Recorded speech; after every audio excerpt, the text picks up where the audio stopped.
Praise the lord. దేవునికి మహిమ కలుగును గాక. ప్రతిరోజు క్రమం తప్పక వాగ్దానాన్ని వీక్షిస్తున్న ప్రతి ఒక్కరికి యేసయ్య నామములో ప్రత్యేక వందనములు. సబ్స్క్రైబ్ చేసుకొని దేవుని మాటల ద్వారా బలపరచండి.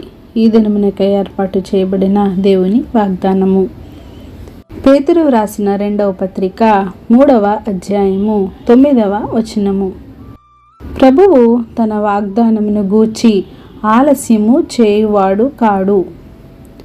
The Lord is not slack concerning his promise. మన దేవుడు మన ఎడల ఒక ప్రత్యేకమైన ప్రణాళికను కలిగి ఉంటాడు. మన ఎడల కార్యము జరగటలేదు అని, ఆలస్యం అవుతుంది అని మనం ఎంతగానో అనుకుంటామో, ఆ కార్యము గురించి ఎదురు చూస్తూ ఉంటాము. కానీ దేవునికి సమస్తమును తెలుసు. ఏది ఏ సమయమున ఏ విధముగా ఎలాగు జరిగించాలో అది ఆయన చేతులలోనే ఉన్నది. అబ్రహాము జీవితంలో దేవుడు వాగ్దానము చేశాడు. వాగ్దానము చేసిన దేవుడు అది నెరవేర్చాడు. వృద్ధాప్యమందు ఒక చక్కని కుమారుని వారికి అనుగ్రహించాడు. వాగ్దానాన్ని నెరవేర్చుకున్నాడు. కానీ అబ్రహాము ఆలస్యము అని అనుకోలేదు. ఆయనకి ఉన్న విశ్వాసాన్ని కోల్పోలేదు. వాగ్దానాన్ని తప్పక నెరవేర్చువాడు ఆలస్యము చేయక తగిన సమయంలో దానిని చేయగలడు అనే విశ్వాసాన్ని కలిగి ఉన్నాడు. నీవు కనుక అది ఆలస్యం జరుగుతుంది అని నీవు అనుకుంటే దానికి ఏదో ఒక ప్రత్యేక కారణం ఉందని, అందుకే ఆలస్యం అవుతుందని నీవు నిరీక్షించాలి. దేవునిపై నమ్మిక ఉంచాలి. నీ జీవితంలో కనుక దేవుడు చేసిన వాగ్దానాలు నెరవేరడానికి ఆలస్యం అని నీవు అనుకొనవచ్చు. కానీ అది ఒక నిర్దిష్ట సమయంలో దేవుడే జరిగిస్తాడు అని అబ్రహాము వలె విశ్వాసము కలిగి నిరీక్షణతో వేచి ఉండు. ఆవగింజంత విశ్వాసం నీలో ఉన్న అది కార్యాలు జరుగుటకు నిన్ను స్థిరపరుస్తుంది.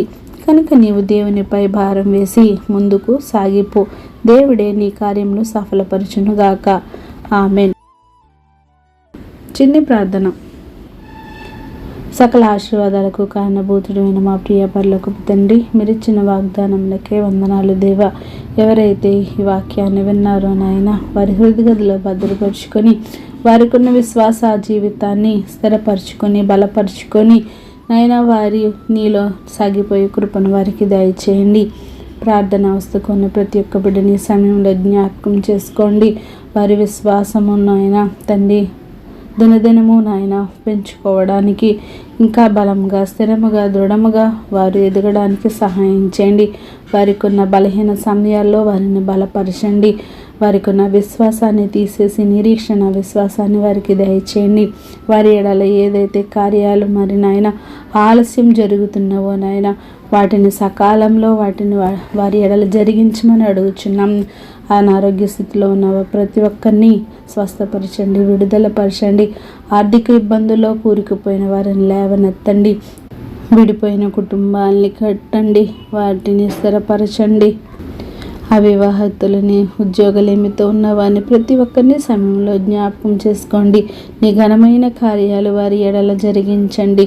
సమయానుకూలంగా నాయన వారి పరిస్థితులను చక్కబరిచి సమస్త ఘనత మహిమ ప్రభావములు మీరే ఆరోపించుకుంటారని యేసుక్రీస్తు పరిశుద్ధ నామమున ప్రార్థించి అడిగి వేడుకొంచున్నాను మా తండ్రి.